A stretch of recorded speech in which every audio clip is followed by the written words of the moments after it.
Hi mga mare, another day, another mini vlog. Panibagong araw nga na naman mga mare, panibagong mini vlog nga na naman tayo for today's video. At dahil hapon nga na naman mga mare, kaya naman eto ay magtitinda nga na naman ulit ako dito sa labas. At mabuti na nga lang din mga mare, ngayong araw ay hindi nga umulan, kaya naman kahit papano ay makakabawi nga kami ng benta dito. Alam naman natin mga mare na ngayon na talaga yung season na tag-ulan dito sa atin, kaya talaga may mga araw na nagtitinda kami, umuulan, pero minsan naman ay okay ang panahon. Pero kahit maulan mga mare, ay nagtitinda pa rin talaga kami. May mga araw lang talaga na hindi kami nagtitinda kapag once na tuloy-tuloy at malakas ang ulan. Nakakatuwa nga lang din mga mare dahil ngayong araw ay marami nga akong naging benta dito at medyo natutuwa lang din ako mga mare dahil yung mga nagiging suki namin ay talaga namang kilala ko na talaga sila. Kaya naman kung minsan talaga kapag once na napapadaan dito sila sa amin ay bumibili talaga sila at kung minsan naman ay nagkakakwentuhan pa nga kami kung saan-saan na nga lang napupunta nga yung napagkukwentuhan namin. At ang sarap sa feeling kapag once na nagiging kaibigan mo na rin yung mga nagiging suki mo. Kaya naman maraming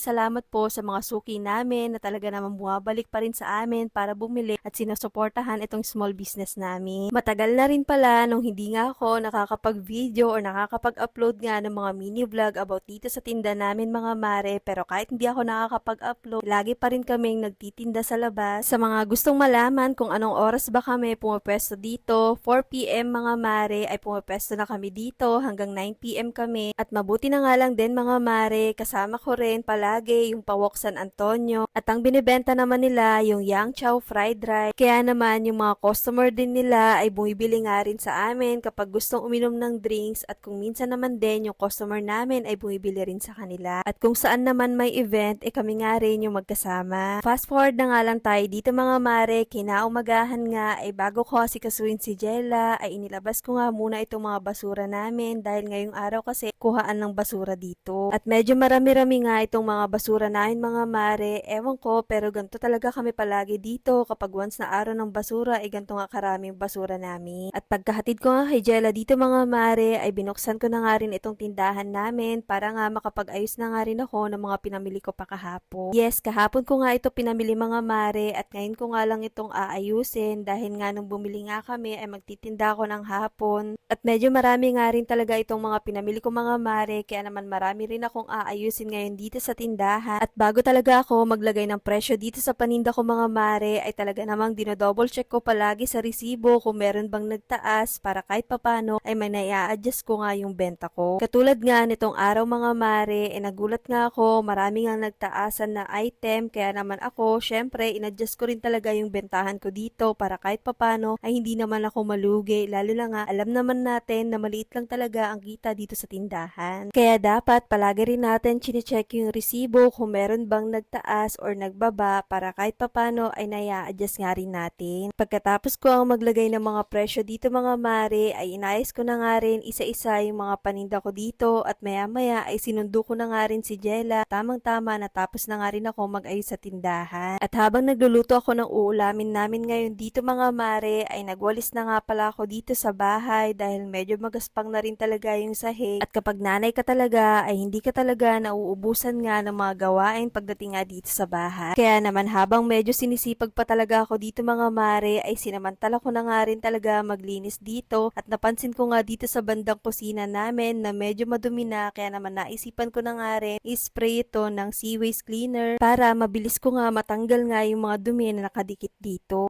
O siya, hanggang dito na lang muna mga mare. Ito